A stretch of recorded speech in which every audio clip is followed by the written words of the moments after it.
Hello तो दोस्तों, आज के लेक्चर में हम कंडीशनल स्टेटमेंट और सिलेक्शन स्टेटमेंट के बारे में देखेंगे। कंडीशनल स्टेटमेंट और या सिलेक्शन स्टेटमेंट, जब हम एक प्रोग्राम लिखते हैं तो उसमें जो स्टेटमेंट होती है वो जो इनका ऑर्डर होता है वो वन बाय वन एग्जीक्यूट हो रही होती है। अगर हम इस ऑर्डर को चेंज कर देंगे, इस ऑर्डर को चेंज करना चाहेंगे, तो इसके लिए हमें कंडीशनल स्टेटमेंट यूज करनी पड़ती है, या आप कह सकते हैं कि हमें सिलेक्शन स्टेटमेंट यूज करनी पड़ती है। हम चाहते हैं कि हम किसी पार्ट की किसी स्टेटमेंट को एग्जीक्यूट करवा दें और किसी स्टेटमेंट को इग्नोर कर दें, ठीक है। तो इस सिनेरियो में हमें कंडीशनल स्टेटमेंट यूज करनी पड़ती है, उसको आप सिलेक्शन स्टेटमेंट भी कहते हैं। इसके अलावा हम इसको डिसीजन मेकिंग स्टेटमेंट भी कह सकते हैं। इनमें हमने डिसीजन लेना होता है। इसमें सबसे पहले हम जो चीज देखते हैं वो होती है इफ स्टेटमेंट। इसके बाद इफ एल्स स्टेटमेंट, फिर नेस्टेड इफ स्ट्रक्चर, फिर नेस्टेड इफ एल्स स्ट्रक्चर है। ये चार चीजें हम आज के लेक्चर में कवर करेंगे और इनको वन बाय वन देखेंगे, विद प्रैक्टिकल देखेंगे। पहले हम इसका सिंटैक्स देखते हैं, इसके बाद हम इसका प्रैक्टिकल देखेंगे। इफ स्टेटमेंट हम क्यों यूज करते हैं, पहला तो ये है। हम रियल वर्ल्ड की एग्जांपल लेते हैं, ये वहीं से उठाया गया। इफ लेट्स सपोज मैं कहता हूँ कि कल बारिश होगी तो मैं स्कूल नहीं जाऊंगा, अगर बारिश नहीं होगी तो मैं स्कूल जाऊंगा। यहाँ पर मुझे एक कंडीशन है, बारिश वाली जो कंडीशन है मैं उसको फिलफिल करूंगा। इसकी बेस पर हमने इसको इफ लगाया कि इफ अगर बारिश होगी तो मैं स्कूल नहीं जाऊंगा, अदरवाइज मैं स्कूल जाऊंगा। ये तो एक एग्जांपल है। दूसरी, हमें इसको रियल वर्ल्ड में इफ एल्स को किस किस जगह पे यूज करते हैं। लेट्स सपोज के हमने कई आपने कोई भी एप्लीकेशन या कोई भी आप बड़ी मीडिया सोशल मीडिया की एप्लीकेशन है, उसका फॉर्म फिल करते हैं। जब साइन अप फॉर्म फिल करते हैं तो उसमें कुछ आप फील्ड्स होती हैं उनको एम्प्टी छोड़ देते हैं, जैसे कि ईमेल हो गई या पासवर्ड आप एम्प्टी छोड़ने की कोशिश करते हैं, तो साथ ही आपको एक मैसेज शो करता है। तो ये भी हमें इफ एल्स के अंदर इसको हैंडल करते हैं। इस चीज को भी इफ एल्स के थ्रू हैंडल कर सकते हैं। इसको दूसरे तरीकों से भी हैंडल किया जाता है, लेकिन इफ एल्स इसके लिए बेहतर होता है कि अगर मुझे उससे सारी फील्ड्स फिल कर दी, इसको आगे जाने दो, प्रोसीड कर दो, अदरवाइज इसको इसी जगह पे इसी पेज पर रखो। इसके अलावा एक और एग्जांपल है, एटीएम की एग्जांपल है। एटीएम मशीन में अगर पैसे होंगे तो निकाल दो, अदरवाइज उसको मैसेज शो कर दिया जाएगा जी यू हैव इनसफिशिएंट बैलेंस। ये तो इसकी कुछ एग्जांपल थी जो मैंने आपको दी है कि इफ एल्स हम इसको प्रैक्टिकल में आप इसकी रियल वर्ल्ड में एप्लीकेशन आप जगह जगह जगह देख रहे हो। मिलियंस ऑफ एप्लीकेशन है जिनके आप हम यहाँ पर एक और चीज मैं बताता चलूं कि हम यहाँ पर डिसीजन मेकिंग के साथ साथ हम यहाँ लॉजिक भी अपनी यहीं पर ही लिख रहे होते हैं। लॉजिक्स में भी हमें ये बहुत चीज फायदेमंद रहती है। अब यहाँ पर लिखा हुआ है कि statement is used to execute या ignore a set of statement after testing a condition. जब एक कंडीशन को टेस्ट कर लेते हैं उसके बाद हम जो स्टेटमेंट हमने इग्नोर करनी हो या एग्जीक्यूट करनी हो तो हम इसके लिए इफ यूज करते हैं, ये मैंने जैसे पहले भी बताया। इसके बाद अब हम इसका सिंटेक्स देखते हैं। सिंटेक्स में सबसे पहले इफ आएगा, उसके बाद ये ब्रैकेट्स आएंगे, स्मॉल ब्रैकेट्स जो आप देख रहे हैं उसके अंदर मैंने कंडीशन लिखा हुआ है। यहाँ पर हम कंडीशन लिखेंगे। यहाँ पर जो कंडीशन आएगी वो रिलेशनल एक्सप्रेशन आएगी। रिलेशन एक्सप्रेशन में आपको पता है कि हम उसमें रिलेशनल ऑपरेटर यूज करते हैं, जैसे ग्रेटर देन हो गया, greater than is equal to, less than is equal to, not equal to, ये वाले जो होंगे हम इसमें यूज करेंगे। रिलेशन एक्सप्रेशन हम इसमें यूज, रिलेशन एक्सप्रेशन के अंदर हम रिलेशनल ऑपरेटर भी यूज करते हैं सर, कॉम्बिनेशन के साथ। जब ऑपरेंड का कॉम्बिनेशन होता है, ओपेरेंट का मैंने डिटेल में बताया हुआ लास्ट वीडियोस के अंदर, आप जाके देख सकते हैं। और रिलेशनल ऑपरेटर्स के बारे में मैंने लास्ट वीडियोस में बताया हुआ, आप उसको जाके ब्रीफली देख सकते हैं। तब हम जाके इनको यूज करते हैं और आप इसको अंडरस्टैंड कर सकते हैं इजीली। इसके बाद हमने यहाँ पर स्टेटमेंट, जो भी हमारी स्टेटमेंट होगी, statement one, statement two, statement, जितनी भी स्टेटमेंट होगी वो सारी की सारी एग्जीक्यूट हो जाएंगी। और यहाँ पर इफ का जो होता है वो ब्लॉक यहाँ से लेके यहाँ तक क्लोज, इसके अंदर जो भी अगर हमारी कंडीशन ट्रू होगी तो ये एग्जीक्यूट हो जाएंगी, अदरवाइज इसको इग्नोर कर देगा। अब हम इफ का प्रोग्राम बनाते हैं। सबसे पहले हम एक दो वेरिएबल ले लेते हैं, num1 और num2 के। अब हम इनको इनिशियलाइज करवाते हैं। num1 को इनिशियलाइज करवाते हैं जी, इसमें हम वैल्यू रख देते हैं 20। इसके बाद हम एक दूसरा वेरिएबल है num2 के नाम से लिया है, इसमें भी हम वैल्यू इनिशियलाइज करवा के इसे करवाते हैं 10 से इनिशियलाइज। अब यहाँ पर हम एक कंडीशन लगाएंगे, इफ कंडीशन में हम यहाँ पर रिलेशनल एक्सप्रेशन यूज करेंगे। रिलेशनल एक्सप्रेशन वो एक्सप्रेशन होती है जिसमें हम रिलेशनल ऑपरेटर के साथ ऑपरेंड के साथ रिलेशन ऑपरेटर भी यूज करते हैं। अब हमारे पास जो कंडीशन इस टाइम बन रही है वो बन रही है num1, हम कहते हैं num1 ग्रेटर देन num2 से। इसके बाद हम यहाँ पर हम इसको डिस्प्ले करवा लेते हैं, कोई मैसेज डिस्प्ले करवा लेते हैं। हम कहते हैं num1 ग्रेटर देन num2 से। अब हम इसको रन करवाते हैं। मेरे पास मैसेज वो ये वाला है, num1 ग्रेटर देन num2 से। ये मेरे पास इफ का मैंने एक कंडीशन, इफ के अंदर एक कंडीशन लगाई थी और num1 ग्रेटर देन होना चाहिए num2 से। मेरे पास num1 की वैल्यू 20 है और num2 की वैल्यू 10 है। अब नंबर भैया इस कंडीशन में इफ के चेक करेगा, नंबर 1 की जो वैल्यू 20 है ग्रेटर देन है 10 से ट्रू है, तो उसने ये डिस्प्ले करा दिया। लेट्स सपोज कि ये वैल्यू ट्रू ना हो तो देन हमें क्या करना पड़ेगा, देन हमें एल्स का पार्ट शो करवाना पड़ेगा। हम इसको बताएंगे, दूसरा मैसेज शो करवा देंगे। हम इसे मैसेज ये शो करवाएंगे, सी आउट, हम इसे कहेंगे num1 लेस देन num2 से। अब हम इसको अब वैल्यू भी चेंज कर देते हैं। फॉर टेस्टिंग के लिए हम इसको num1 को 10 कर देते हैं और num2 की वैल्यू है इसको 20 कर दिया। अब चेक आप देख भी सकते हैं कि इफ मैंने लगा दिया और मैं कह रहा हूँ कि नंबर 1 ग्रेटर देन है नंबर 2 से, जबकि नंबर 1 में मेरे पास जो वैल्यू वो 10 है और नंबर 2 में 20 है। 10 20 से बड़ा है, नो। और फिर हमें ये वाला एल्स का पार्ट आएगा, हम इसको शो करेंगे num1 लेस देन num2 से। अब हम इसको रन करते हैं। अब आप ये देखिए num1 लेस देन num2 से। अब हमारे पास ये वाला मैसेज शो हुआ है। ये तो मेरे पास हो गया इफ और एल्स का पार्ट हो गया। इसके अलावा हम अब नेस्टेड इफ को देखते हैं, मतलब एक इफ के अंदर हम मल्टीपल इफ भी यूज कर सकते हैं। अब हम प्रोग्राम को थोड़ा सा कॉम्प्लिकेटेड करते हैं, तो अब हम ऐसा करते हैं, यूजर से वैल्यू ले लेते हैं। ये तो भी हम वैल्यू खुद ही इनिशियलाइज इसको कराई हुई थी। अब हम यूजर से वैल्यू गेट करते हैं। हम तीन वेरिएबल ले लेते हैं। एक तो num1 हो गया, num2 हो गया और एक num3 भी, नंबर 3 की वैल्यू भी एक यूजर से ले लेंगे। ठीक है, अब हम यहाँ पे इसको ना सी आउट करवाते हैं। हम कहते हैं enter first number, enter first number वो एंटर करेगा। इसके बाद हम इससे क्या करते हैं, एंड एल भी थोड़ा देते हैं, एंड लाइन दे देते हैं, नेक्स्ट लाइन की तरफ मूव करेगा। इसके बाद हम सी इन करवाएंगे और सी इन करवाने पर हम किस में वैल्यू स्टोर करवाएंगे, num1 में इसकी वैल्यू स्टोर करवाएंगे। हमने नंबर 1 में इसकी वैल्यू स्टोर करवा दी। इसी तरह हम बाकी दोनों के जो हमने num2 किया उसके लिए भी सेम यही प्रोसीजर करते हैं।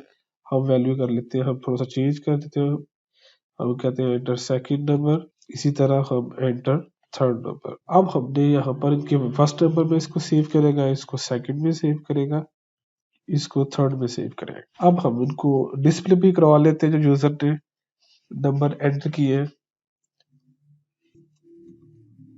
तो हम कहते हैं फर्स्ट नंबर, इसमें हमने num1 एंटर करवाया था। इसके बाद हम इसको हैंडल भी कर लेते हैं, नेक्स्ट लाइन में भी इसको ले जाएंगे।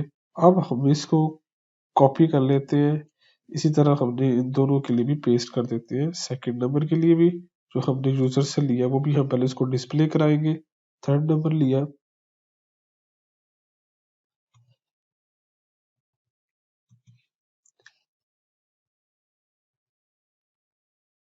अब तीन वैल्यू यूजर से हमने ली है और तीनों को डिस्प्ले करा दिया। अब हमारा जो काम आना है वो कंडीशन के ऊपर आना है।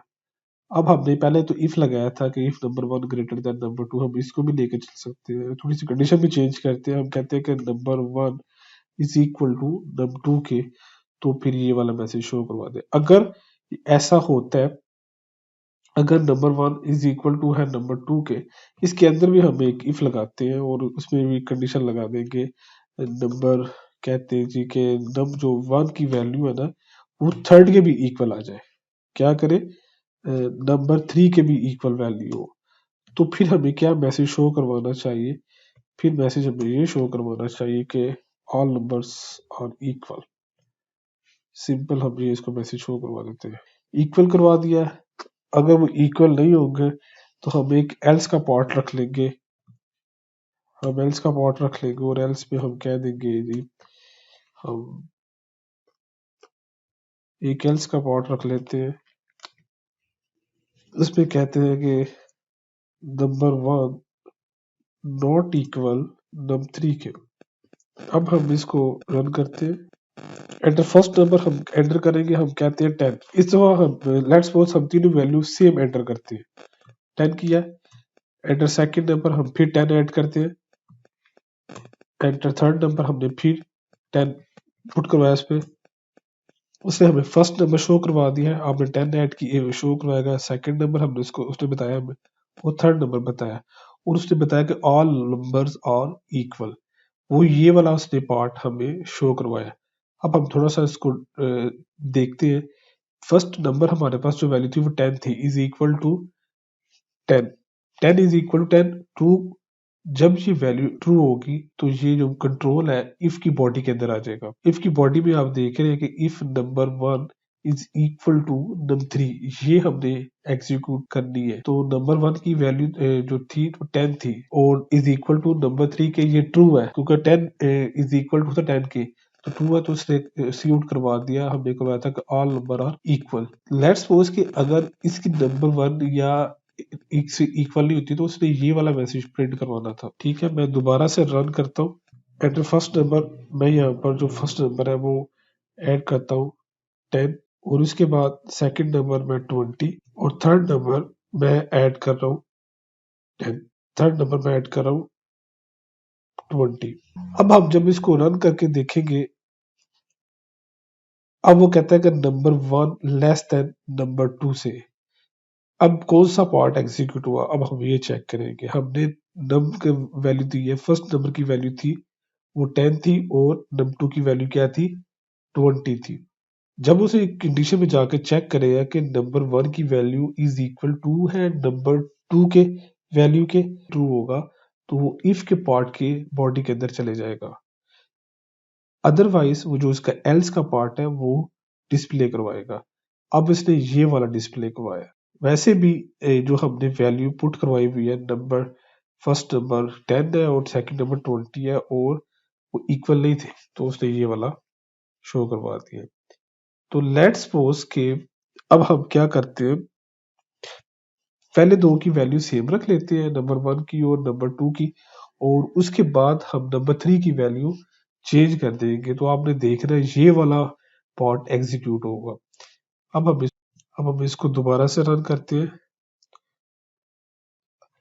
अब हम इसमें ऐड करते हैं 20, फर्स्ट नंबर 20, सेकंड नंबर भी 20 और थर्ड नंबर हम करते हैं 30।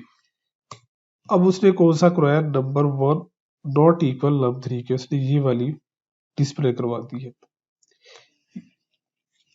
नंबर पहले वो यहाँ पर आएगा, इस कंडीशन में आके वो चेक करेगा नंबर 1 की वैल्यू इक्वल है नंबर 2 के, ट्रू है। जब जैसे ट्रू हुआ उसको इफ की बॉडी उसके अंदर आ गया।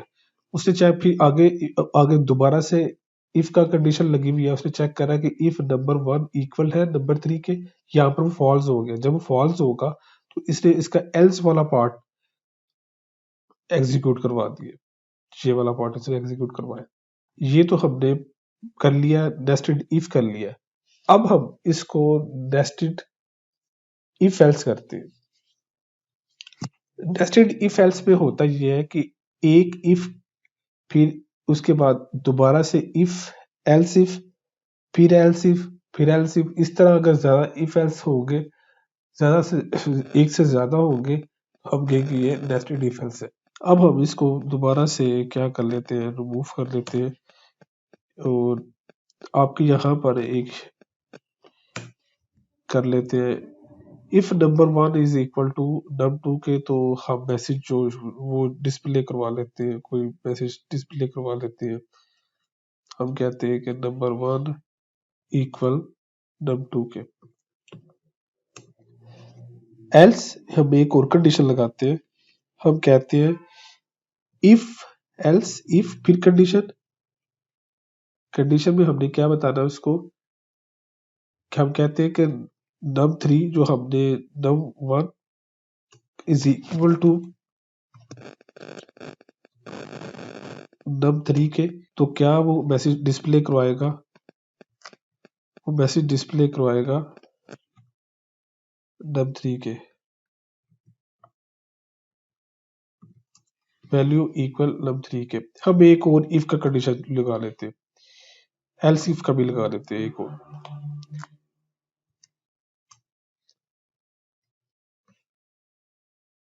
हम कहते हैं कि num2 इज इक्वल होगा, तो हम उसको कहेंगे num2 वैल्यू इक्वल num3 के।